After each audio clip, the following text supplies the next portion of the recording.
Bristol-Myers Squibb, we're leading the way with breakthrough research in immuno-oncology. We hope to develop new drugs that are designed to help the body's immune system find and fight your cancer. The FDA announcing it is moving trans fats considered by doctors to be the worst type of fat and the kind of fat that raises your bad cholesterol levels to the unsafe list. Senior medical correspondent Elizabeth Cohen is here to explain. So that involves a lot of food. That does involve a lot of food, like cookies, muffins. I mean, not all cookies, not all muffins, but many of them. Those biscuits that are so yummy, many of them are yummy because, well, they contain trans fats. But trans fats are bad for your heart. And for about 10 years now, experts have been saying to the FDA and petitioning them, get these fats off the market. And now finally, 10 years later, the FDA said, hey, let's try it. So they made the first move today to start getting trans fats out of the food. Let's try it. So we won't see an immediate change, but we're certainly going to see a change. Right, we won't see an immediate change, and there's all these bureaucratic steps, proposals and comments, et cetera, that they need to go through. But it certainly is looking that in time, trans fats could or will likely be out of our And some restaurants have already moved toward that. McDonald's, right? Trans fats out of their French fries. And years Status fries at Burger King. That's right. Boy, you really know this. You must eat a lot of these. I try not to, but I love them. They're good. Right, exactly. So since the early 90s, there's been about a 75% decrease in the amount of trans fats in our food. So some people are saying the FDA is kind of late to this party. You know, industry was already doing this, and why didn't they do this earlier? But still, I suppose better late than never. And there still is quite a bit of trans fats. I know because I think I ate one of those biscuits recently, and I said, "Why is this so good?" And then I checked the ingredients. You're the medical correspondent. You know, even medical correspondents make mistakes, right? I ate it, and I said, "Why is this so good?" And then I looked at the ingredients, and I found out why. Yeah, but you know, I didn't eat. Well, they're so chipper about it, you know. She's over there giving a few plugs for. This is CNN.com. Giving a few plugs for Burger King and McDonald's, how they deviated from this bad chemical thing, and how they should be praised now. I mean, these fast food restaurants are still using a ton of garbage, ton of chemicals, and the very nature, the original nature of what they're serving sucks. It's bad for you. So there's nothing to be praised there about them. I like what they said, though. The FDA, who cares about you, just so you know, was petitioned for 10 years to remove this stuff by professionals.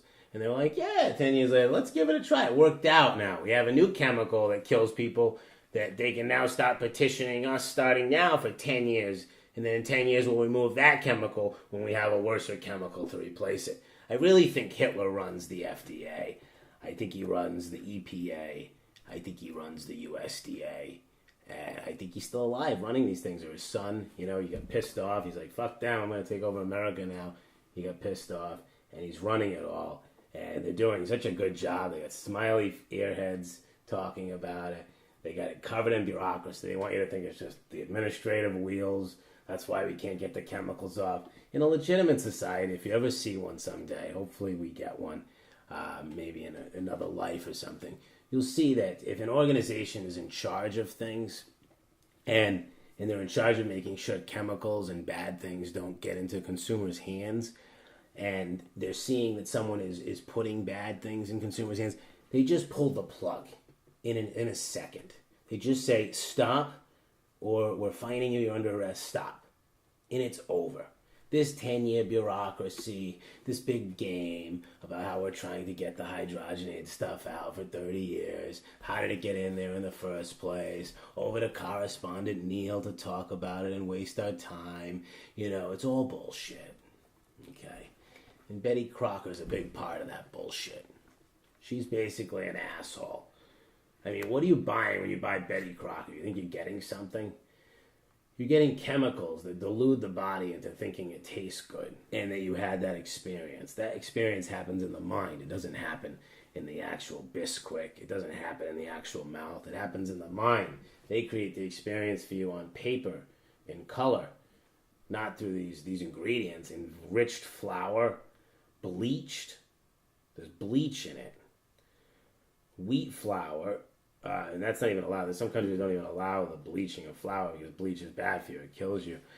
And then we have the partially hydrogenated soybean oil. It's probably a GMO soybean to boot, right? Cottonseed oil, leavening, baking soda, sodium aluminum phosphate. You think you think that's what makes a real meal? Is that what you think? This is by General Mills, by the way.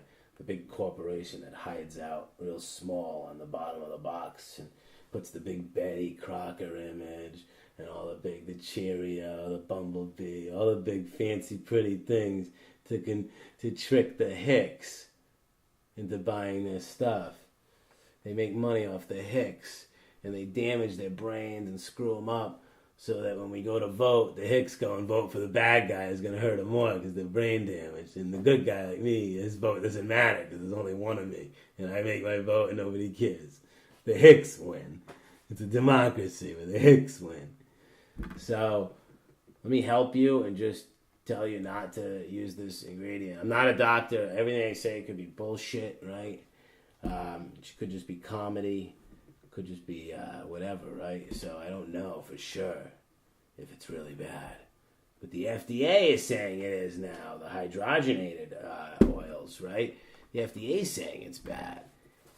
Or they're acting on information. Everyone's been saying it's bad. CNN's coming out with it. But it's a fun morning coffee episode where we're going to go get a McDonald's French fry after and celebrate the lack of hydrogenated oils in it. Over to you, Jim.